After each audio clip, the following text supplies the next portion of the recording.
He lived on my money for 8 years, then sent a letter blaming me, and now his son texted me. Hi, I'm David, 36, and 3 weeks ago I torched my entire family tree with a spreadsheet. I should have known something was off when my mom set out the good plates, you know the ones. Dusty porcelain with gold trim that only see daylight when royalty or Kevin shows up.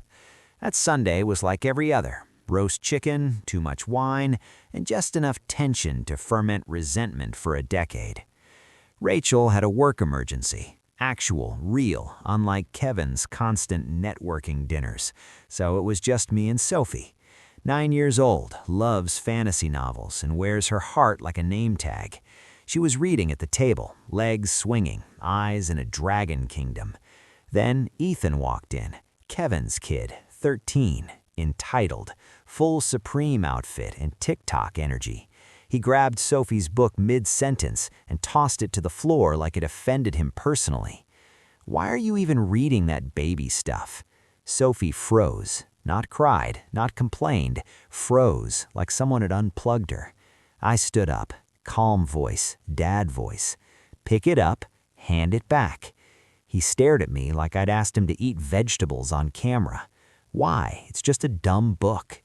Kevin laughed from the other side of the room, genuine, from the gut amusement, like bullying my daughter was entertainment. I locked eyes with Ethan. "Because it's not yours, and you don't get to treat people that way." He picked up the book and threw it in Sophie's lap. "Happy now, Uncle Broke?" The silence wasn't stunned, it was anticipatory, like the whole room had taken a collective breath to see what the oldest son, the ATM with a pulse, would do next. I looked at Kevin. He was smirking, arms crossed, proud almost. "Apologize to my son or get out." I blinked. "Excuse me? You embarrassed him. He's 13. You want to make a scene at dinner over a book?" My mom hummed as she brought out the mac and cheese, like none of this mattered, like Sophie didn't have tears in her eyes. My dad refilled his wine. That was the moment, the click, the oh, when your brain finally pieces together what your heart has known for years. They'll never choose you. I turned to Sophie, took her hand, and said, "We're going home." Kevin called after me like I was walking out of a sitcom, like this was all just drama. But I didn't slam the door. I didn't raise my voice. I drove home, opened a spreadsheet, and started totaling everything I'd ever paid for. Let's just say the first cell read equals 2,000 times 72, and I wasn't even halfway done. I didn't sleep that night, not because I was angry. Anger had burned out years ago. This was something colder. A kind of clarity that came from knowing the truth had been rotting quietly in the background for nearly a decade, and I'd just finally turned on the lights. Rachel came home past midnight. She saw the banking app open on my phone, the spreadsheet on my laptop, and didn't say a word. She just sat beside me, placed her hand on mine, and waited. "Do you know how much I've given him?" I asked, voice low. "Just tuition. $2,000 a month, 6 years straight. That's $144,000. Then the car, another $800 a month for 4 years, $38,400. Not counting insurance, utilities, random emergencies. Adding Ethan's school, I'm over $250,000 in." Rachel didn't flinch. "Are you ready to stop?" I already did. By morning, I called out of work, sat at my desk, canceled every auto transfer like I was unplugging life support. Kevin's tuition, gone. Car lease, removed myself as a cosigner. They'd repo it unless he found someone else. Utilities, internet, insurance, shut down or transferred. I called Ethan's school and politely informed them that financial responsibility no longer fell to me. That one stung, but not enough to stop me. By 2 p.m., I had 14 services canceled or transferred, and not one word to Kevin. No drama, no speeches, just silence, just done. Rachel came home mid-dinner prep, peeked at my screen. "You really did it?" I nodded. "Good," she said, like it was the most obvious thing in the world. That night, I slept better than I had in 8 years. At 2:04 p.m. the next day, my phone rang. Kevin. I let it buzz 4 times before answering. David, what the hell is going on? I didn't raise my voice, didn't flinch. I'm not paying for your life anymore. He laughed, nervous, confused. Wait, what? You canceled everything? Are you serious? Completely. There was a pause. Then the panic started to bloom. Dude, Ethan's school, my car, why didn't you tell me? Because I didn't need your permission to stop. Silence. Then quietly, this is because of dinner, isn't it? I waited. Because Ethan made a dumb joke. David, come on, man, you can't blow up my life over that. I stayed quiet. He went on. You're really going to let your niece's feelings destroy my career, my credit, my son's future? I inhaled slowly, calm. No, I let your choices destroy those things. Sophie just made me finally look at the wreckage. Then I hung up, blocked the number, turned off my phone. And for the first time in 8 years, my silence didn't feel like surrender. It felt like peace. Kevin didn't go quietly. He never learned how. By Thursday morning, my mom called, voice high and tight, like she'd just stepped out of a soap opera cliffhanger. David, what's happening? Kevin just called me crying. He said you canceled everything. His tuition, the car, Ethan's school. Is that true? I was drinking coffee, still in pajamas, calm. It's true. Why? Like she genuinely didn't understand. Because I've been funding his life for 8 years, Mom. I'm done. She exhaled sharply like I'd slapped her. But he has a child, David. So do I. Silence. You know that's not the same. Explain how, exactly. Another silence. She didn't have it. Look, I get you're upset about Sunday, but you can't just cut someone off like this. It's extreme. No. What's extreme is being told to apologize to a 13-year-old who humiliated my daughter while you smiled and served mac and cheese like nothing happened. What's extreme is 8 years of being treated like a checking account with a heartbeat. She didn't answer. I ended the call politely, then muted the family group chat, which had already started to boil over. Kevin, of course, was flooding it with wounded pride. Kate, don't do this to me. I'll lose my car. Ethan's school is calling. The power's out. You did this, David. I watched, didn't reply. Friday, Kevin showed up at my door, not knocking politely, pounding like I owed him an answer. I watched him through the peephole, hair messy, eyes red-shot, the Audi parked crooked in the guest spot like even it was panicking. He rang the bell 3 times, pressed his face close to the door. David, I know you're in there. We need to talk. I didn't move. I get it, okay? I messed up, but you can't do this to me. I'll lose everything. That was the most honest thing he'd said in years, and I didn't even have to reply, because now he finally knew I wasn't just done giving. I was done being his story's background character. Sophie walked into the living room, holding her book. Was that Uncle Kevin? Yeah. She looked at the door. Are you going to talk to him? I knelt down, smoothed her hair. Not today, sweetheart. And the door stayed shut. 3 days later, Kevin's life hit the wall. The Audi was gone first, towed from his office parking lot on a Tuesday afternoon. He posted a vague, tragic Instagram story about material things not defining worth. I laughed harder than I should have. Wednesday, Ethan's private school sent final withdrawal papers. Kevin raged in the group chat, blaming the school, the system, the economy, never himself. By Thursday, Kevin had moved out of the luxury apartment I helped him qualify for. He downsized to a 1-bedroom in a complex best known for its Yelp reviews mentioning frequent sirens and bring your own bug spray. My mom called again, not crying this time, just disappointed, which honestly hit harder than if she'd screamed. David, we need to talk. You mean you need me to fix what Kevin broke? That's not fair, isn't it? She sighed. You've always been the dependable one, you know that.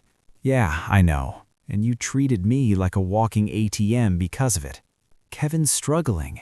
He's 32, with a degree and a job. Struggling isn't the problem. Entitlement is. Silence. Then her voice softened.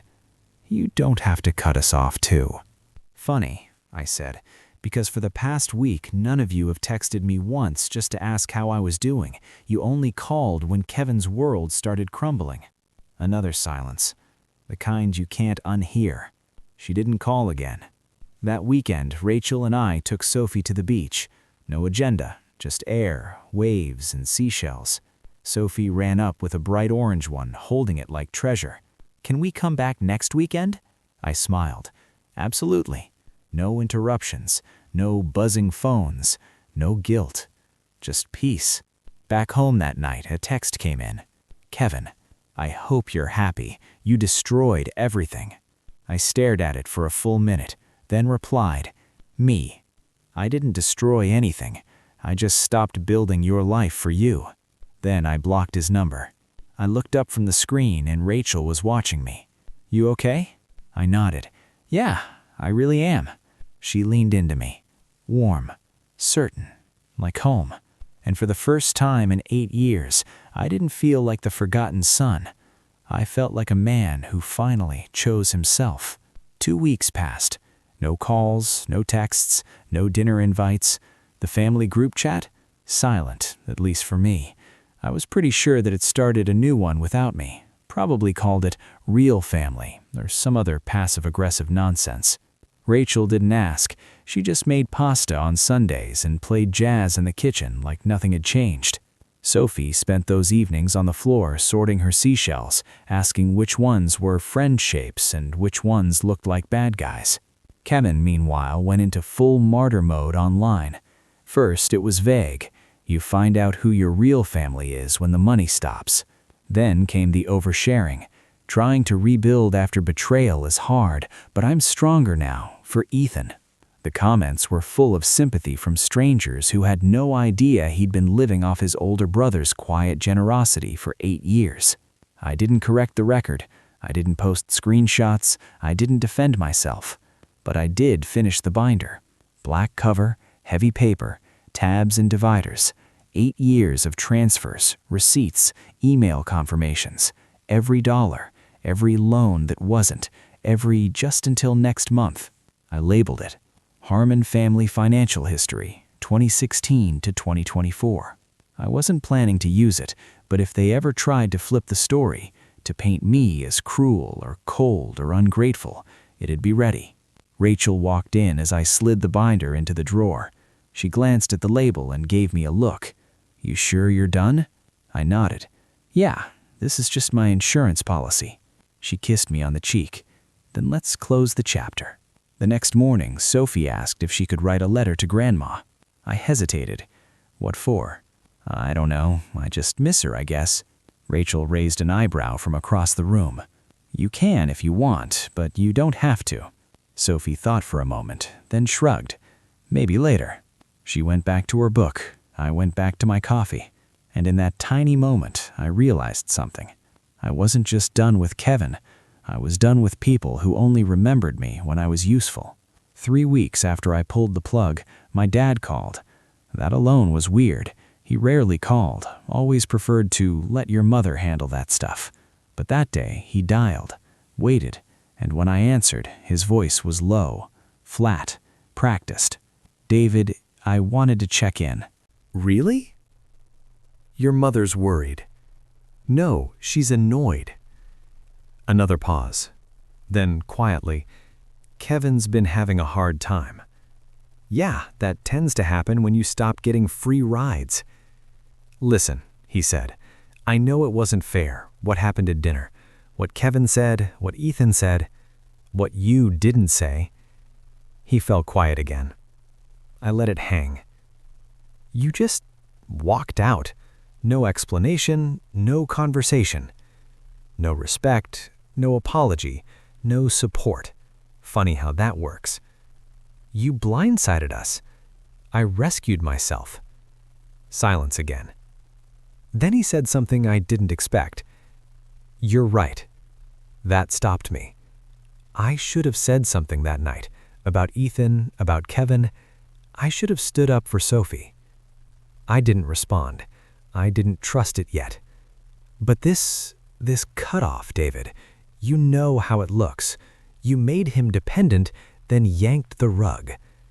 I closed my eyes, counted to 3. No, I gave him 8 years to grow up. He used my life as scaffolding for his illusion. I didn't yank anything.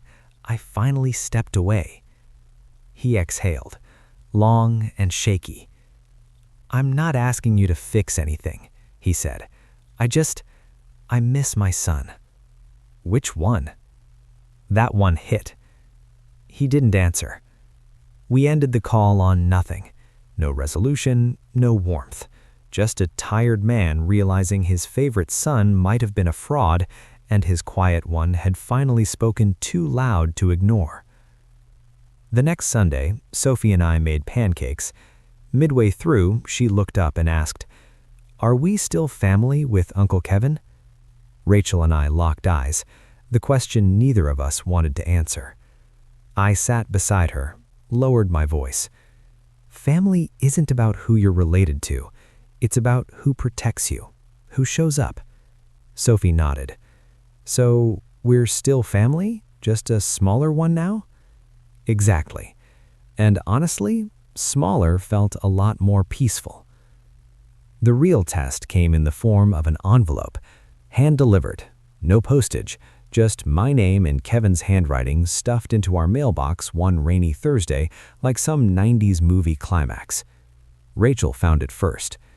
"He's going old school now?" I turned it over in my hands. Heavy, a little damp. Inside, a letter on college-ruled paper, like he was writing from summer camp.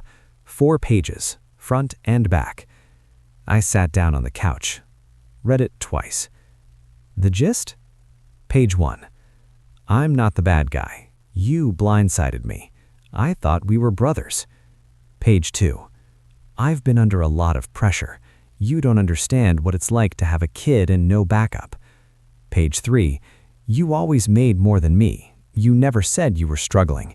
If you wanted help, you could have asked." Page 4. "I still don't get why you had to be so cold about it. You could have just told me. You didn't have to destroy everything." No apology, no accountability, just a carefully constructed essay about how I ruined his life by refusing to keep paying for it. I slid the letter across the coffee table toward Rachel. She skimmed it in under a minute, snorted once and said, "Wow, he managed to write 4 pages and still avoid saying the word sorry. Impressive, really." She leaned back, looked at me carefully. "What are you going to do?" "I already did it." No response? I picked up the letter, folded it slowly, neatly, like it was a bill I'd already paid. He had 4 pages to be honest. He chose 4 pages of spin. That weekend, I got a text from an unknown number. "Ethan." The message was short, blunt, no punctuation. "My dad says you hate us now. Is that true?" I stared at the screen for a long time. Rachel was watching me again, her expression unreadable. "You going to answer?" "Yeah, but not today." I didn't want to write back out of anger or spite. I wanted to think about what a 13-year-old actually needed to hear, especially one who'd grown up seeing manipulation passed off as confidence and entitlement dressed as ambition. Instead, I took Sophie to the bookstore. We browsed shelves for an hour. She picked out 3 new fantasy novels and hugged them like they were pets. As we walked out, she looked up at me. "Do you think Ethan is sad?" "Probably." Do you think he misses me? I paused. Maybe, but sometimes people don't know how to say sorry, and until they do, it's okay to take space. She nodded like she understood more than she should have at 9. That night, I drafted a reply to Ethan in my notes app. I didn't send it, not yet, but I wanted it ready. "I don't hate you, Ethan. I'm just not okay with the way things happened. You're still family, but family has to be built on respect, not just names. I hope someday we can talk again, when it feels safe for everyone. For now, I'm giving us both space. That's not hate, that's a boundary." I read it aloud to Rachel. She squeezed my hand. "That's perfect. I'll send it when it feels right. You're doing the right thing. The next morning, I cleaned out the closet, came across an old framed photo of me, Kevin, and our dad at my college graduation. Kevin's in aviators, grinning like he's the one who got the degree. I'm holding my diploma, awkward like I didn't know what to do with pride that wasn't shared. I stared at it for a long time. Then I slid it into a box labeled, "Not who I am anymore." It's been 6 months now. I haven't spoken to Kevin since the letter, haven't seen my parents since the mac and cheese massacre. Rachel jokes that I could probably walk into their house and they'd still offer me wine while pretending I was a ghost. The group chat? Still silent. I never left it, but it's as quiet as a tomb. Sometimes I imagine my mom typing and deleting a message every few days, wondering how to get me back without admitting they ever did anything wrong. That's their pattern. Rewrite the story until the ending fits. But not this time. This time, I kept the receipts, literally. The binder still lives in my desk drawer, untouched since I closed it. Not because I need revenge, but because I need closure. A record of what I gave, what I sacrificed, what I carried, what I survived. One evening, Rachel and I sat on the balcony watching Sophie chase fireflies across the yard. The light was soft, golden, like something out of a memory you want to live in forever. Rachel took a sip of wine and asked, "Do you miss them?" I thought about it. I missed the idea of family, the version I thought I had, the one where helping your brother actually meant something, where being the dependable one didn't mean being disposable. But them? The real them? No, I said. I missed what I thought they were. Rachel nodded like she'd already known the answer but wanted me to hear myself say it. Do you think they'll ever reach out? If they do, I said, I hope it's not for money. That got a laugh out of her. Sophie came over with a firefly cupped in her palms, glowing gently between her fingers. "Look, Dad," she whispered, eyes wide. "It doesn't even know it's beautiful." I looked at her, that small, kind soul who still believed books had magic and everyone deserved a second chance. Then I looked at Rachel, my partner in everything, who'd stood by me through silence and storms. And then I looked at myself, not the brother, not the wallet, not the fixer, but the man. I'd started this year thinking love was measured by how much you gave without asking for anything back. But now I know love is what you protect, not what you surrender. It's the space you make for people who see you, not the ones who only see what you can do for them. Kevin will either figure that out one day or he won't, but I won't be there to carry him if he doesn't. And that's not bitterness. That's healing. Sophie released the firefly. It floated up into the dusk and disappeared into the sky like a quiet kind of hope. Sophie curled into my lap. Rachel leaned into my side, and the three of us watched the dark come in. No yelling, no demands, no debt, just light fading gently, and peace.